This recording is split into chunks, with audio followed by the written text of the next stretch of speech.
रामचरितमानस की प्रतियां जलाने और विवादित बयानों से संत समाज आहत है और इसे अनुचित कृत्य करार दे रहा है। ग्वालियर पहुंचे प्रसिद्ध महायोगी पायलट बाबा के शिष्य एवं एनवायरमेंट बाबा ने सनातन धर्म पर हो रहे हमलों को लेकर कहा कि वह तो सदैव होता आया है और धर्म को कोई हिला नहीं सकता है। धर्म बड़ा मजबूत है और हम लोग उसके चौकीदार हैं। उस पर इन तथाकथित हमलों से कुछ नहीं होता। सभी को बोलने का अधिकार है, सभी की जिह्वा चलती है। उनसे पूछा गया कि यूपी में रामचरितमानस की प्रतियां जलाई गई हैं, इस पर आपकी क्या कहना है, तो उनका कहना था कि ऐसा नहीं होना चाहिए था। सनातन धर्म और लोग बेहद सुलझे हुए होते हैं, सभी का आत्मसम्मान करते हैं। उन्होंने कहा कि किसी भी दूसरे धर्म को जलाए के बताएं तो फिर मैं जानूं, उन्हें भी पता चल जाएगा। ऐसा नहीं होना चाहिए था। हमारे धर्म के कोई और नहीं, हमारे ही अपने विरोधी हैं। तभी तो भारत गुलाम हो गया था।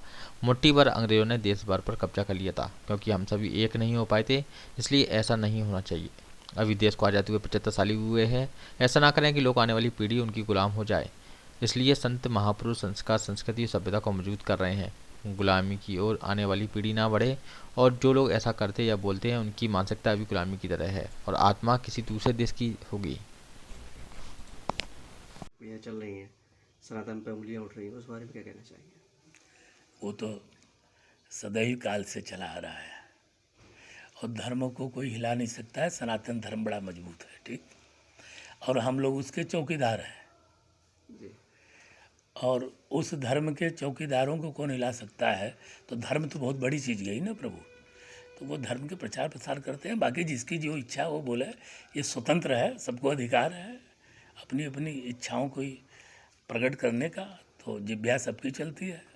एक यूपी में कृत्य हुआ जिसमें रामचरितमानस की प्रतियां जलाई गई, उस बारे में क्या कहना चाहिए? नहीं, वो तो ऐसा नहीं होना चाहिए, क्योंकि हमारा धर्म, हमारे लोग बड़े सुलझे हुए व्यक्ति होते हैं और सनातन धर्म बहुत ही सुलझा हुआ है, सबका आदर सम्मान करता है।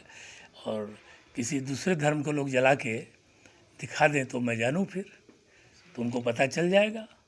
तो यह सिर्फ ऐसा नहीं होना चाहिए, ठीक ना। यह कार्य ठीक नहीं है। धर्म का उसका आदर होना चाहिए, सम्मान होना चाहिए। और हमारे धर्म का कोई और विरोधी नहीं है। हमारे धर्म के हमारे ही अपने ही लोग हैं, कोई विरोधी है। तभी तो भारत गुलाम हो गया था ना। अगर मुट्ठी भर लोग आकर के देश अंग्रेजों ने कब्जा कर लिया, अगर सारे हिंदू सभी जात संप्रदाय के लोग एकत्रित हुए तो कैसे गुलाम होता? तो ऐसा कार्य नहीं होना चाहिए। अभी देश को 75 ही साल आज़ाद हुए हुआ है।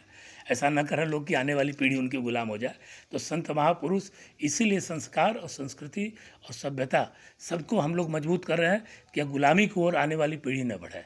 तो जो ऐसे लोग शब्द बोलते हैं वो अच्छा कार्य नहीं करते हैं, वो स्वयं गुलामी से ऊपर नहीं निकले हैं, इसलिए ऐसा लोग बोलते हैं। उनकी मानसिकता, उनका जन्म यहाँ जरूर हुआ होगा, लेकिन उनकी आत्मा किसी और देश की होगी, उनके अंदर में, इस देश की नहीं है।